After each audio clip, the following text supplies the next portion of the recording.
Сура Аль-Аср, то есть сура предвечерняя. Al-Asr сүрөсү аяттардын ичинен өтө орчундуу маанилүү аяттардын бири. Аср деген күн батарга чейинки маал дегенди билдирет. Бул негизи кыска сүрө, бирок кыскалыгына карабай аталган сүрө аябай маанилүү. Түгөл мааниси өтө бир терең сүрө десек болот. Анткени ошол күн батарга чейинки маал, мындайча айтканда, аталган сүрөнүн жалпы мааниси инсандын, ал гана эмес, чындап келгенде бүткүл адамзаттын өмүрүн, жашоосун камтып турат.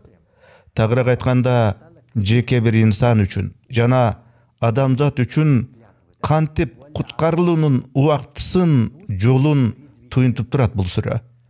Эгерде биз аңдап көрсөк, Аллах субханаху ва таала бул сүрөнү жөн эле айтып койбостон касам ичип, ант берип айтып атат. Вал аср деп. Аср маалы менен ант ичем, касам ичем деп атат. Мындайча айтканда, бир гана жаратуучу катары Аллах субханаху ва таала гана өзү жараткан нерсеси менен касам иче алат. Убакыт менен жаратылган анттан өткөн күчтүү ант жок. Себеби биз карап көрсөк, көпчүлүк аалымдардын пикирлери бар. Бүтүндөй ааламдын жаралышы боюнча көптөгөн илимий гипотезалардын бири мейкиндиктердин, мезгилдердин жана түбөлүктүүлүктүн кесилишүүсүнүн натыйжасында, кагылышуусунун натыйжасында жер аалам пайда болгон дешкен. Ошол нерселер кагылышып, андан кийин чоң жарылуу болгон. Азыркыга чейин аалам кеңейгенден кеңейип жүрүп олтурат деген пикирди карманышат. Муну талдай келсек, мезгил менен мейкиндик жаратуучу Иллах менен тең коюлуп атат. Бирок Аллах субханаху ва таала өзү жараткан нерсе менен ант ичип атат сүрөдө. Тагыраак айтканда, мезгилди, мейкиндикти, түбөлүктүүлүктү Аллах өзү жараткан нерсе катары айтууда. Ушул жогорудагы 3 жаратылган нерселерден Аллах жогору турат. Түбөлүктүүлүктү ким жаратты? Мезгилди ким жаратты? Бир гана Аллах субханаху ва таала. Ошон үчүн Аллах өзү жараткан нерселер менен, жаратылган жаратыктар менен ант ичкенге толук акылуу. Ошон үчүн көргүлөчү, Аллах вал аср, шашке маал менен, же негизи эле мезгил менен, убакыт менен ант берем деп атат. Аср дегенде мааниси мезгил, убакыт, кылым, кыргызча колдонуп жүрөбүз го, заман деген сөздү дагы туюнтат. Аср деген эми түш ооп бүткөндөн кийинки кечке маал болорго чейинки бир убакытта. Эми бул убакытты карап көрсөк, күн ылдыйлаган маал туурабы? Күн батканга чейинки бир учур. Башкача айтканда, инсандын өмүрү акырына келип калган бир кез деп элестеткиле. Же башкача айтканда, бүтүндөй адамзаттын жашоосунун күнү батаарга аз калган кез десек да болот. Мезгилдин акыркы ирмеми десек дагы болчудай. Биздин пайгамбарыбыз Мухаммад саллаллаху алейхи ва салламдын келиши боюнча акыр замандын астындагы келген элчи катары жиберилген элчи деп мүнөздөлгөн көптөгөн бир хадистер дагы бар. Пайгамбар саллаллаху алейхи ва саллам өзү дагы 2 манжасын көргөзүп, бири мен, бири акырет дечү. Ошон үчүн аятта вал аср, күн батарга чейинки маал менен ант берем делинип атат. Бул деген эми бүтүндөй адамзат өзүнүн тирүүлүгүнүн күнү батаар учурдун астында турат дегенди туюнтуп атат. Иннал инсана лафи хуср. Аллах мындайча айтканда инсан жашап аткан жаратылган убакыт менен ант ичип атат. Анткени биз адамдар мезгилге, убакытка көз карандыбыз. Тагыраагы убакыт бизге каршы иштейт эмеспи? Эгерде биз убакытты туура колдонуп калбасак, убакыт деген зымырап агып өтүп кетет. Анан калса биз ар бир инсан өз өлүмүбүзгө карай агып бара беребиз. Албетте инсан коромжуда дейт аятта. Иллаллазина аману ва амилу салихат. Ыйман келтиргендер, жакшы амалдарды жасагандар коромжуда эмес дейт аятта. Байкасаңар, Куранда көп жеринде Аллах субханаху ва таала аману ва амилу дейт. Мындайча айтканда, ыйман келтирип, жакшы иштерди жасагандар дегени. Жөн гана ыйман келтирип тим болбой, жакшы иштерди жасоо керек. Ишенип гана коюу жетишсиз. Мусулманмын деп күөлүк келтирүү жетишсиз. Сөзсүз түрдө ыйман келтирген соң, анын артынан жакшы иштерди, амал аракеттерди кылыш керек. Мейли намаз окуйбу, орозо тутабы, айланасындагы адамдарга жардам береби, муктаждарга мээримдүүлүк, боорукерлик кылабы айтор, сооптуу жакшы иштердин кайсынысын болсо кыла бериш керек. Анткени ыйман деген нерсе адамды жакшы иштерди, жакшы амалдарды кылганга түрткү болууга тийиш. Негизги максат Аллах ыраазылыгына жетишүү болуш керек. Ватавассаб бил хак, ватавассаб бис сабр дейт. Жана актык менен сабырдуулукка бири-бирин насаат кылгандар коромжуда эмес. Бул сөздөрдүн түпкү маанисин чечмелечү болсок, биринчи кезекте карап көрсөк, ар бирибиздеги убакыт, мезгил деген аябай маанилүү ресурс. Бүткүл адамзаттын убактысы маанилүү. Ар бирибиз бул жарыкчылыкка келип төрөлгөнүбүздө жашообуздагы эң бир маанилүү, барктуу ресурс бул убакыт. Тагыраак айтканда, ал ресурсту биз кантип короторубуз маанилүү. Ошол жоопкерчиликке ар бирибиз жооп беребиз акыры. Сага берилген жаштыкты кантип жана эмнелерге пайдаландың? Негизи эле жеке инсан болобу, же бүтүндөй адамзатпы өзүнө берилген убакытты кандай нерселерге сарптайт? Бул аябай орчундуу нерсе. Эмне себептен? Анткени убакыт деген нерсени Аллах субханаху ва тааля артка кайткыс, экинчи кайра келгис кылып жаратты. Мезгил, убакыт деген нерсе бир гана Аллах субханаху ва таалянын буйругуна баш ийет. Тагыраак айтканда, убакыт деген алдыга карайлы агып турат. Убакыт деген өткөн чактан, учур чактан жана келер чак, келечектен турат. Ошентип мезгил кай жакка карай агат? Алдыны, келечекти көздөй.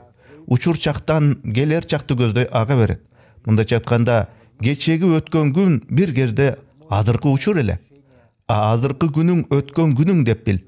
Бүгүнкү күнүң болсо бир кезде келечектеги эртеңиң болчу. Аллах субханаху ва тааля үчүн өткөн чак, учур чак, келер чак деген нерсе жок. Ошондуктан ушул мезгилдин, убакыттын ар бир ирмеми инсан үчүн оңолуунун, түз жолдо жүрүүнүн бир мүмкүнчүлүгү, өзүн өзү өнүктүрүүнүн бир ыңгайы.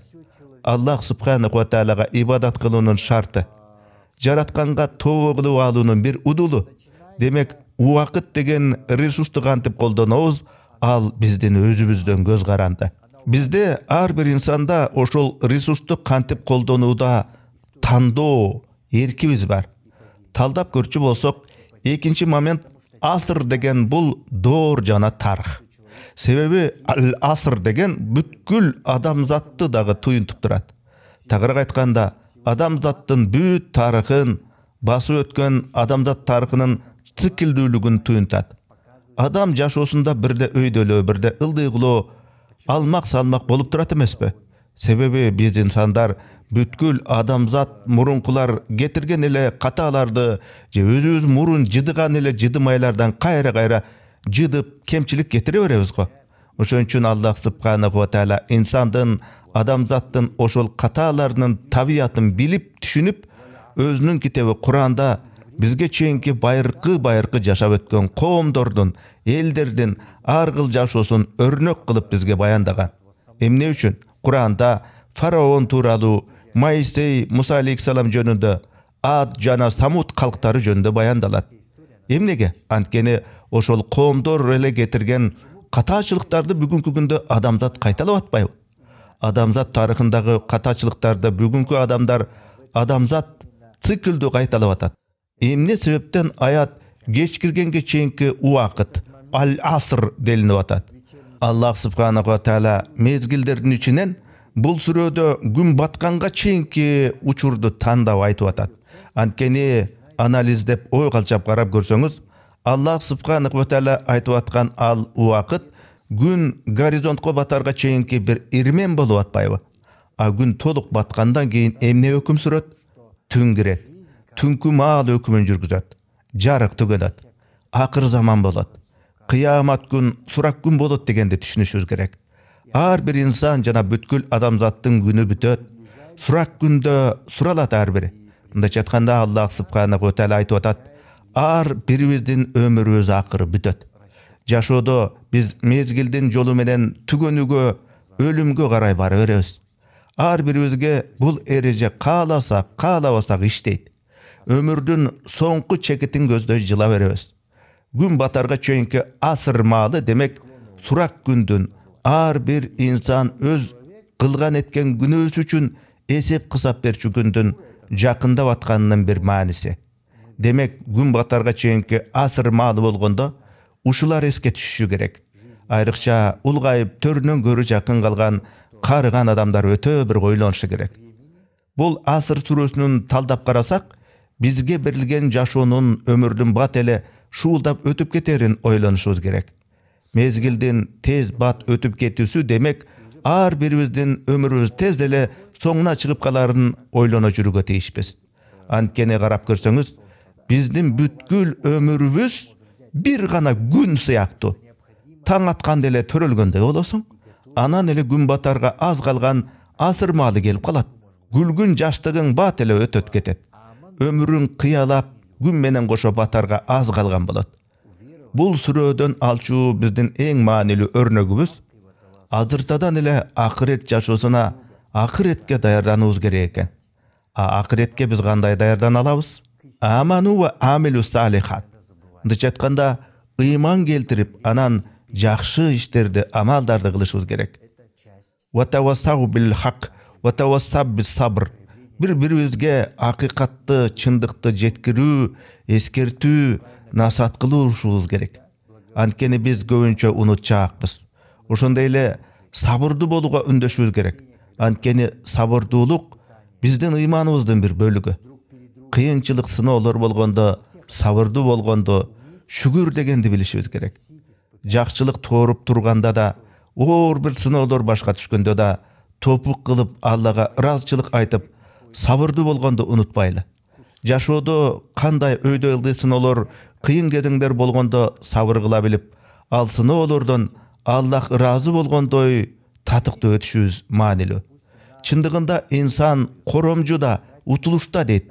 Аль-хуср, руханий банкротчулук деген бир түшүнүк бар. Анысы кандай?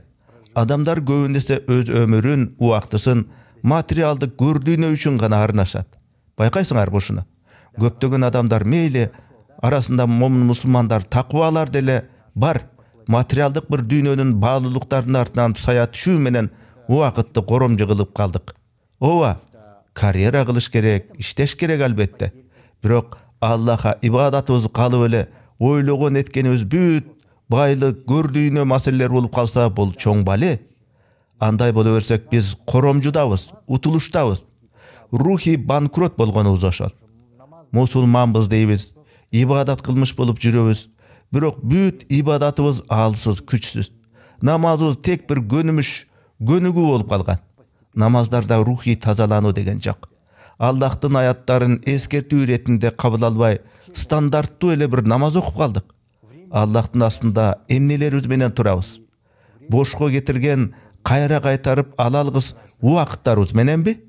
Аллахтын астына барганда инсан бошко кетирген убактыларына өкүнүп, эми артка кайтууга мүмкүнчүлүк жок экенин түшүнгөн бечара абалы, мына ошол эң коркунучтуу ары өкүнүчтүү абал. Анткени кыямат күнүндө кайра артка кайтып, өткөн мезгилге баруу мүмкүн болбой калат. Эгер мурдагы жашоомо кайтып барганымда баарын башкача кылмакмын. Анда мен көп жакшы бир сооп амалдарды кылмакмын, тиги бу деп арман кылган менен баары курбекер болот. Жакшы сооптуу амал иштер деген бул жекеле намаз окуу гана эмес. Жакшы сооптуу иштер айланаңдагы адамдарга жакшылык кылып, пайдаңы тийгизүү. Ошонун баарын Аллахтын ыраазылыгын үчүн кылып. Чындап келгенде, көөдөндө чыныгы ыйман болмоюн, Кудайдын көрсөткөн туура ыйман жолун түшүнмөйүн, ички боштук аңгырап тура берет, бошоп. Аталган Аль-Аср сүрөсүндө инсан деген жашоодогу бир бийик максатты издеп табуусу маанилүү экендиги туюнтулуп атат.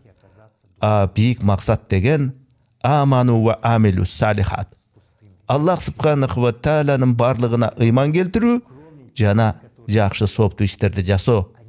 Рухи банкротчулукка кабылууну кааласаңыз, Аллах субханаху ва тааlanın астында кургол абалда барууну каалабасаңыз, жогорудагы мен айтып өткөн насааттарды эске алыңыз. Ыйман келтиргендер, жакшы иштерди кылгандар банкрот эмес, ошондой жолдон башка жолго түшкөндөр даана рухий банкроттор. Кантке менен биринчи кезекте чыныгы ыйман, туура ишеним керек. Анткени жүрөктө Кудайды чындап тааныган, Кудайдын ыйман жолун туура түшүнгөн ишеним инсандагы туура дүйнө таанымдын негизи.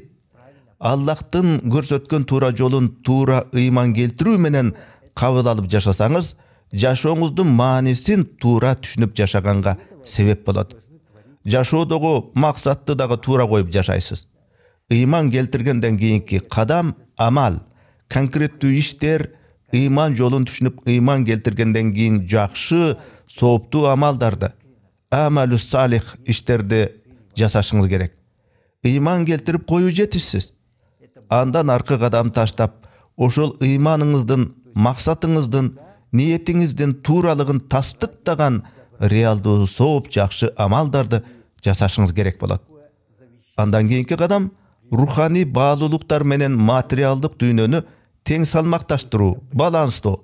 Амал аракеттериңиз жакшылыктарды жасоо үчүн гана көздөлүүгө тийиш. Негизи акыйкатка, чындыкка чакыруу деген өзү эмне? Ва тавассабил хак деген бул коомдо акыйкатка чакыруу деген адилеттүүлүктү элге таратуу дегендик. Адилеттикке чакыруу деген нерсе мына азыркы кезде Пайгамбар Мухаммад саллаллаху алейхи ва салламдын үммөтүнө жетишпей жаткан бир өксүктөрдүн бири. Анткени биз бүтүндөй үммөт акыйкатсыздыкты көрүп туруп унчукпайбыз. Адилеттүүлүктү, акыйкатты элге таратуу деген өзү бул чоң түшүнүк. Бул деген жакшылыкка чакыруу, илим-билимге чакыруу, жаманчылыктарды жээрүү. А бизде андай болбой атпайбы? Амалу бил маруф ва нахи амил мункар. Бизде мындай нерсе дээрлик жок болуп атат. Элди сабырдуулукка чакыруу деген өзү ва тавассабил хак ва тавассабил сабр. Бул сабырдуулуктун өтөсүнө чыгуунун, кыйынчылыкты жеңүүнүн ачкычы. Биз инсандар жер жүзүндө баары бир Аллах субханаху ва тааlanын сыноолоруна кабылабыз. Ал эми сыноолордон татыктуу өтүүнүн ачкычы бул момун мусулман катары сабырдуу боло билүү. Себеби ибадаттарда да сабыр өтө маанилүү, ошондой эле жакшы сооптуу иштерди кылууда да жана адилеттүүлүк үчүн күрөштө дагы сабырдын ролу чоң. Анткени акыйкатка чакырып атканда, адилеттүүлүк үчүн күрөшүп атканда эч ким сизди жакшы көрүп баштан сылабайт да. Тескерисинче ал жолдо даана оор сыноолорго туш болосуз. Канчалык сыноолорго чыдап, сабырдуу боло билсеңиз, Аллахтын акыйкатын жеткирүүгө аракеттенсеңиз, Аллах субханаху ва таала ошончолук сизден ыраазы болот. Ошончолук мээнетиңизге жараша акыреттик соопторго ээ болосуз. Бу дүйнөнүн эмес, акыреттин соопторуна жетишесиз. Кылган жакшы амал аракеттериңиз менен акыреттик соопторду өзүңүзгө топтой бересиз. Анткени буга чейин адамзат тарыхында элге акыйкатты, чындыкты жеткирейин деп келген пайгамбарлардын, элчилердин баары оор сыноолорго, кыйынчылыктарга, буттосууларга кабылышкан. Алардын инсандар арасында дагы душмандары, ошондой эле жин шайтандардан дагы душмандары болуп келген. Буга чейинки сөздөрүмдү тыянактап айта турган болсом, мезгилдин, убакыттын баалуулугу деген түшүнүк бар. Убакыт деген бул чындап келгенде баасы жок бир капитал, баасы жок бир ресурс. Ал убакыт деген такай чууруп агып турат. Ошол убакытты колдонсун деп, ал ресурс инсанга берилди. Ошол мезгил деген нерсени, убакытты биз туура инвестиция кылып, туура бөлүштүрүп, мүмкүн болушунча жакшы сооптуу иштерди көп кылышыбыз керек. Рухий жактан өзүбүздү өзүбүз өстүрүүбүз кажет. Суратул Асрда, Аср сүрөсүндө куткарылуунун 4 жолу айтылып атат. Бул Аллахка ыйман келтирүү жана жакшы сооп иштерди кылуу, элди акыйкатка чакыруу жана сабырдуу боло билүү. Чындап карасак, булар ийгиликтүү болуунун бир формуласы. Муну жеке инсанбы же жалпы адамзатпы колдонсо ийгиликке жетет. Адамзат чындап ыйман келтирсе, жакшы сооптуу иштерди кылса, коомду акыйкатка, адилеттүүлүккө чакырса, insanlar bir-birine sabırды мамиле кылып, ошондой эле жашоодогу кыйынчылык сыноолорго дагы сабыр кылган болсо, анда бул ийгиликтүү болуунун формуласын туура колдоно алгандык. Друг другу, а также к испытаниям, которые приходят свыше. Это формула успеха. Урматтуу туугандар, бул видео интернет аламында канча убакыт турбасын, аны канчалаган адамдар көргөн сайын ушул видеонун чыгышына себеп болгон, аны каржылагандар үзгүлтүксүз соопко ээ болушат. Биздин YouTube каналдын жамааты өзүбүздүн катталуучуларыбызга Аллахтын динин ушинтип кыргызчага которуп элге жеткизген сооптуу иштерге бирге катышууга чакырып, садака жарыяларды чогуу жасашууга үндөйт. Бул сыяктуу видеолордон түшкөн каржы башка тилдерден көз майды коротуп которгон, аны аудиолоштуруп окуган, видеолоштуруп иреттештирип мээнеттенген жамааттын иши үчүн ыйгарылат. Аллах кимге кааласа соопту көбөйтүп берет. Чындыгында Аллах баарын камтуучу, билүүчү.